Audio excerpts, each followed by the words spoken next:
Hello everyone, welcome back to my channel. তো আজকে সারাদিন এরকম টিপ টিপ বৃষ্টি পড়েই যাচ্ছে।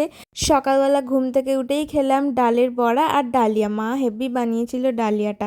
তারপরে এই পুতুলটাকেও রং করতে বসলাম, আর এর ফাইনাল লুকটা আমি তোমাদের সাথে শেয়ার করব।